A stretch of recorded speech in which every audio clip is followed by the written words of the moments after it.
আসসালামু আলাইকুম ভিউয়ার্স, আমি Arfina Akter food recipe BD YouTube channel থেকে স্বাগতম। আজকে আমি রান্না করব কচুর পাতার ভর্তা। এই যে দেখুন, আমি কচুর পাতা নিয়েছি। এগুলো আমি এখন একটু কাটে নিব। কাটে নিয়ে এগুলো ধুয়ে নিব, ভালোভাবে পরিষ্কার করে নিব। পরিষ্কার হলে একটি পাত্রে সিদ্ধ করতে দেব।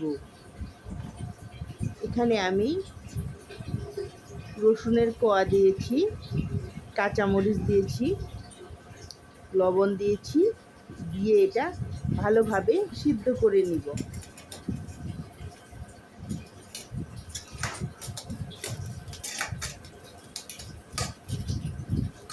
একটু নাড়াচাড়া করে দিলাম। তারপর এখানে সিদ্ধ হওয়ার জন্য পরিমাণ মতো পানি দিলাম। এই যে এটা সিদ্ধ করে নিব।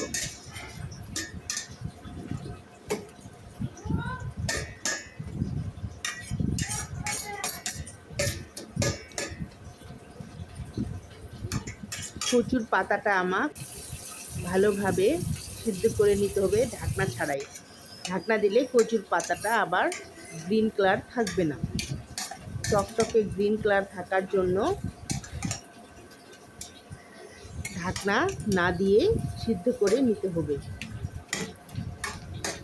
এমন করে সিদ্ধ করতে হবে যাতে কোনো পানি না থাকে।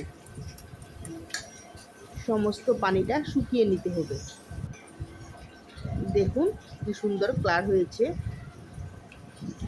এবার আমি একটি কড়াইয়ে সরিষার তেল দিলাম, দিয়ে কয়েকটা শুকনো মরিচ দিয়েছি, দিয়ে এটা ভালো করে একটু ভাজে নিব।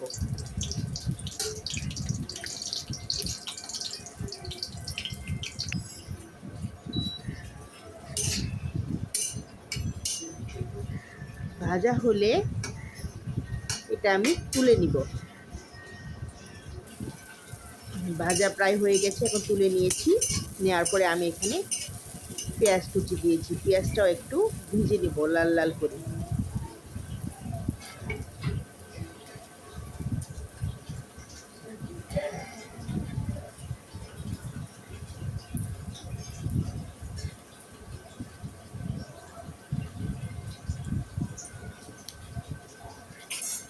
কচুর পাতার ভর্তাটা কিন্তু খুব খেতে ভালো লাগে, আমার কাছে খুব ভালো লাগে।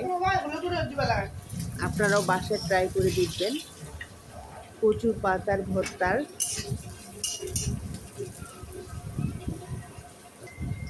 খেতে কম বেশি সবাইকেই ভালো লাগে।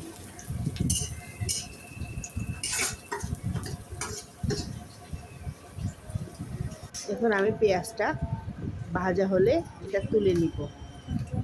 এখন একটি প্লেটে আমি মরিচ ভাজা, ওই যে পেঁয়াজের বেরেস্তাটা, লেবু, লবণ আর কাঁচা পেঁয়াজ কুচি নিয়েছি। নিয়ে এটা ভালোভাবে হাত দিয়ে মেখে নিব। এটা হাত দিয়ে মাখতে হবে ভালোভাবে। মাখার পরে এখানে আমি কচুর পাতার ভর্তাটা দিব। তার আগে আমি সরিষার তেল দিয়ে দিয়েছি। এই যে দেখুন, ভালোভাবে ম্যাশ করে নিতে হবে। এইবার আমি কচুর পাতার ভর্তাটা দিয়ে দিব। এইভাবে কচুর পাতাটা সিদ্ধ করবেন ঢাকনা ছাড়াই, তাহলে কচুর পাতার কালারটা খুবই সুন্দর সবুজ থাকে।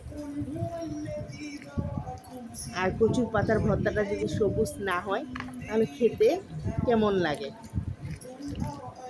আর সবুজ হলে খেতে ভালো লাগবে। এখন আমি ভালোভাবে মাখিয়ে নিব।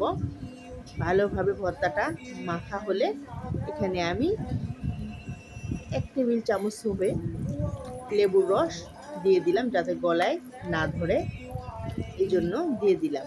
আপনারা বাসায় এভাবে ট্রাই করে দেখবেন, ভাতের সাথে খেতে খুবই ভালো লাগে। আমার কাছে এটা একটা পছন্দনীয় খাবার। আপনারাও বাসায় ট্রাই করে দেখবেন। আর এই ধরনের ভিডিও পেতে চ্যানেলটিকে সাবস্ক্রাইব করবেন, লাইক কমেন্ট শেয়ার করতে ভুলবেন না। সবাই ভালো থাকবেন, সুস্থ থাকবেন। ধন্যবাদ। আসসালামু আলাইকুম।